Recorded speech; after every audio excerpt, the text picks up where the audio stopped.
Part 1. The Last Great Unknown. By the early 1900s, most parts of the Earth had been explored. People had climbed the tallest mountains, sailed around the world, and crossed hot deserts. But one place was still a complete mystery: Antarctica, the frozen continent at the bottom of the world. Antarctica is bigger than Europe and almost completely covered in ice. It has no forests, no towns, and no roads. The wind is so strong, it can blow a person over. In the middle of winter, there is no sunlight for months. Temperatures can drop below -60 degrees Celsius. It is the coldest, driest, and the windiest place on the planet. At the very center of this icy world lies the South Pole. For years, explorers dreamed of being the first to reach it.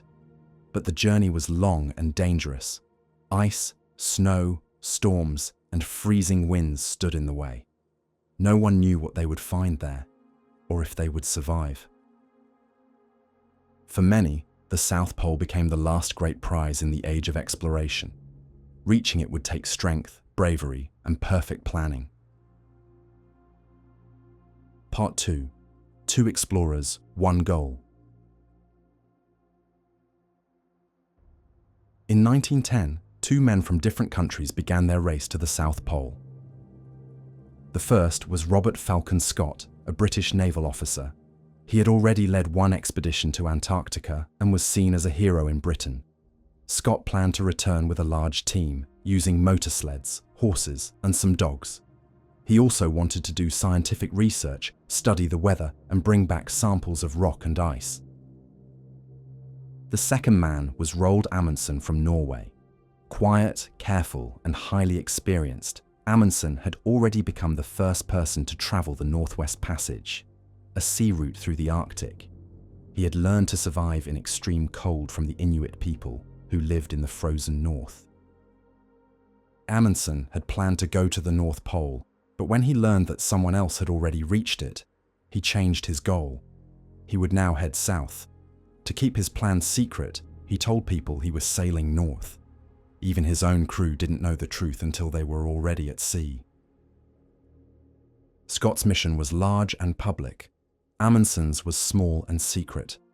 But both men had the same dream: to be the first to reach the South Pole. Part 3. Into the White. Both teams arrived in Antarctica in early 1911.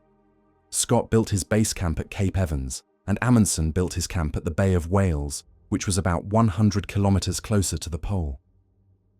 Scott's team brought heavy equipment, including motor sleds, which were new at the time. But the engines did not work well in the cold. They also brought Siberian ponies, but these animals could not survive in the deep snow and freezing wind. In the end, the team had to pull the sleds themselves, a slow and exhausting task. Amundsen's team, on the other hand, relied on dog sleds. He had studied how dogs could travel long distances in cold weather. The team also wore fur clothing, which was better for keeping warm than the wool and leather used by the British. Before the final push to the South Pole, Amundsen placed supply depots along the route. These small camps held food and fuel, so his team didn't need to carry everything. This strategy helped them move faster and lighter. Amundsen's team left on the 19th of October, 1911. They traveled quickly and efficiently, crossing glaciers, crevasses, and steep mountains. In places, the ice was so dangerous that one wrong step could mean falling into a deep crack. Scott's team left on the 1st of November, but they moved much more slowly. The weather turned worse. The men became tired and began to suffer from frostbite and snow blindness. Their journey was filled with problems from the start. Part 4. Victory and Tragedy. On 14th December 1911, after nearly 2 months of travel, Amundsen and his 4 companions reached the South Pole. They planted the Norwegian flag, took photographs, and built a small tent. Inside, they left supplies and a letter for Scott in case he arrived later. They stayed only 3 days. Then they turned around and began the long journey back. By 25th January 1912, Amundsen and his entire team had returned safely. They had traveled more than 3,000 kilometers, and not a single man or dog had died. It was one of the greatest successes in the history of exploration. Scott's team reached the South Pole 33 days later, on January 17, 1912. When they saw the Norwegian flag already there, they were heartbroken. Scott wrote in his diary, "All the daydreams must go. It is a terrible disappointment." But worse was still to come. On the return journey, the weather became colder and stormier. The men ran out of food and fuel. One man, Edgar Evans, died from a head injury. Another, Lawrence Oates, could barely walk. Hoping to save his friends, he left the tent during a storm, saying, "I'm just going outside and maybe some time." The last 3 men, including Scott, died in their tent just 18 kilometers from a supply depot. Their bodies were found months later, along with Scott's diary. His final entry read, "For God's sake, look after our people." Part 5. A Legacy of Ice and Courage.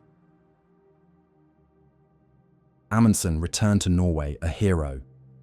He gave lectures around the world and wrote a book about his journey.